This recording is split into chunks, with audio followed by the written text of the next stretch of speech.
Good morning, students. Today I am going to start your next chapter, The Sound of Music. It has two parts. Today I am going to teach you the first part. Here, look at the first stanza. Rush our crowds jostle for position on the underground train platform.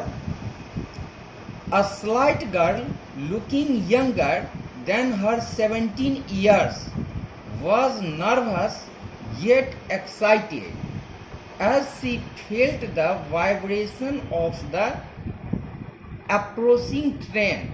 It was her first day at the prestigious Royal Academy of Music in London, at daunting enough for any teenager fresh from a Scottish farm.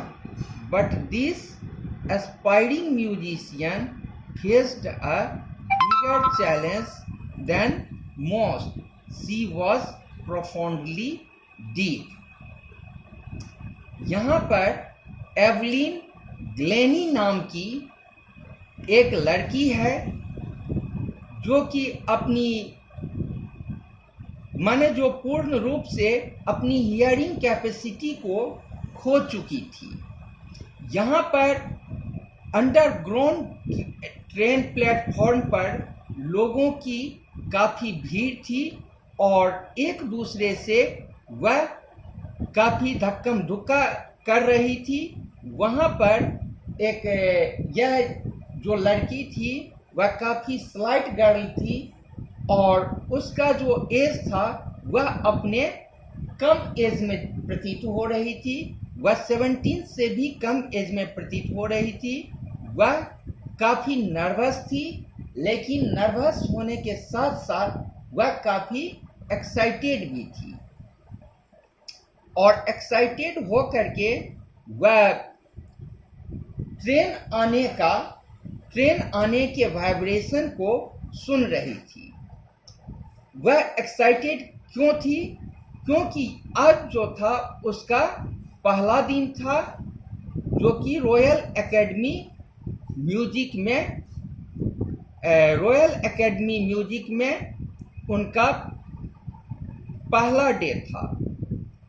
It was her first day at the prestigious Royal Academy of Music in London, and daunting enough for any teenager fresh from a Scottish farm. वह Scottish girl थी और वह London में first बार आई थी अपनी music performance के लिए, इसलिए वह काफ़ी एक्साइटेड थी। तो इसके बारे में बतलाया जा रहा है, but this aspiring musician faced a bigger challenge than most. She was profoundly deep. वह चूंकि बचपन से ही बहरी थी, उसका जो हियरिंग कैपेसिटी था वह समाप्त हो चुका था और इसलिए उसे काफ़ी संघर्ष करना पड़ा अपने जीवन में। Now come to the second paragraph. Evelyn Glennie's loss of hearing had been gradual. Her mother remembers noticing something was wrong when the 8-year-old Evelyn was waiting to play the piano. They called her name and she didn't move. तो Evelyn Glenny का जो यह hearing capacity जो वह खोई थी, वह काफ़ी धीरे धीरे उसका हियरिंग कैपेसिटी लॉस हुआ था।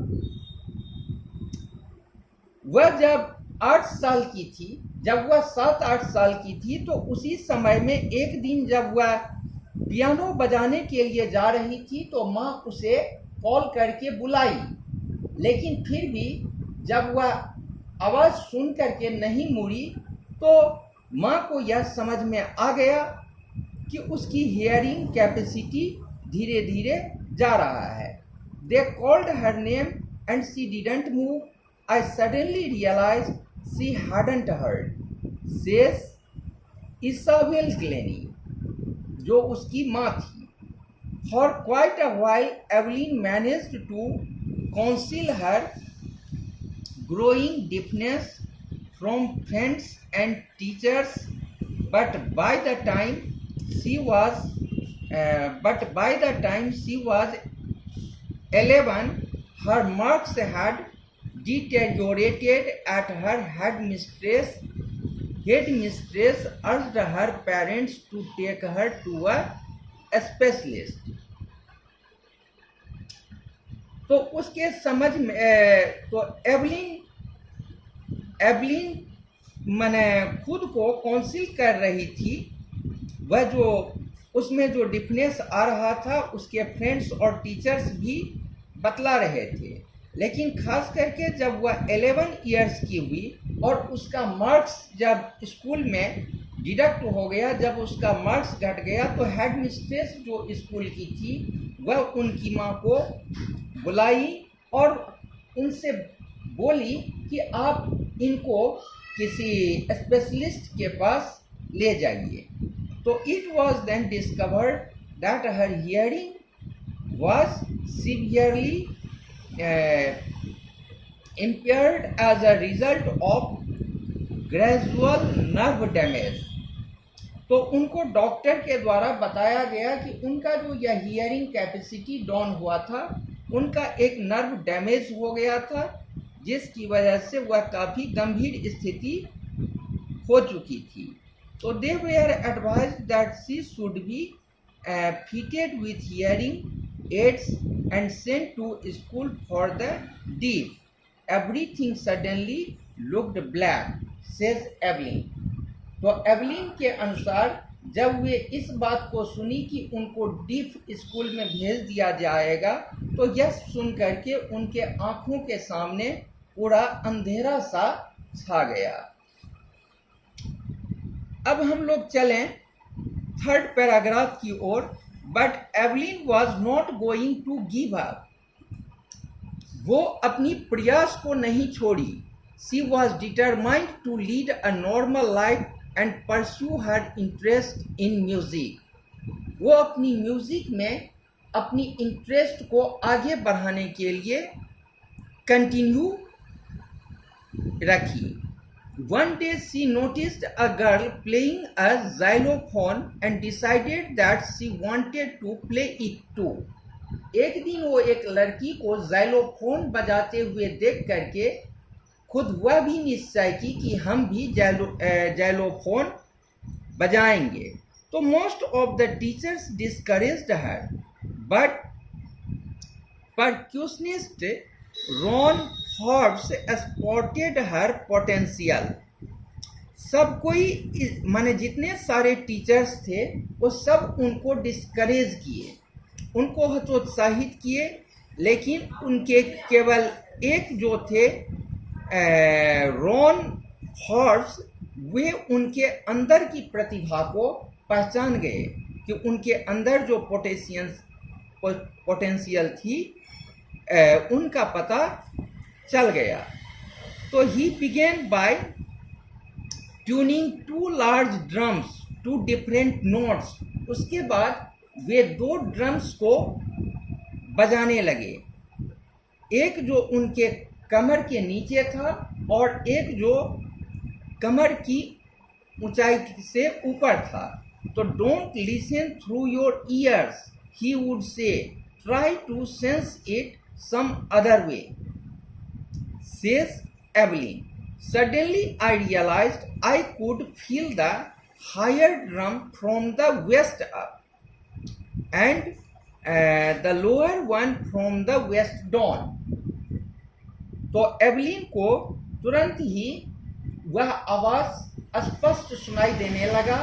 एक ड्रम जो कि कमर के नीचे बज रहा था, उसका साउंड उनको भली भांति समझ में आ रहा था, और दूसरा जो ऊपर बज रहा था वे आसानी से उसे समझ सकती थी.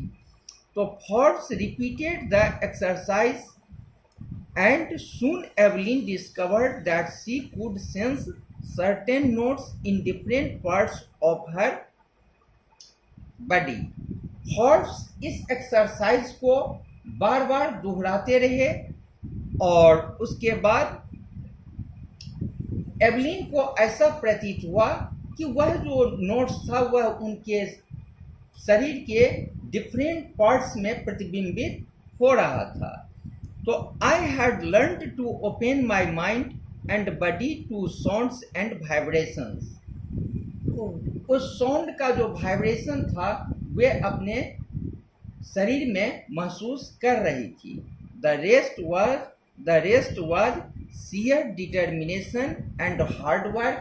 अब बाकी चीज जो रह गया था वह केवल हार्ड वर्क ही उसका एक रास्ता था और अपनी डिटर्मिनेशन, दृढ़ निश्चय जिसको कहते हैं, तो कठिन परिश्रम और दृढ़ निश्चय के बदौलत वे अपने जीवन में आगे बढ़ सकती थी.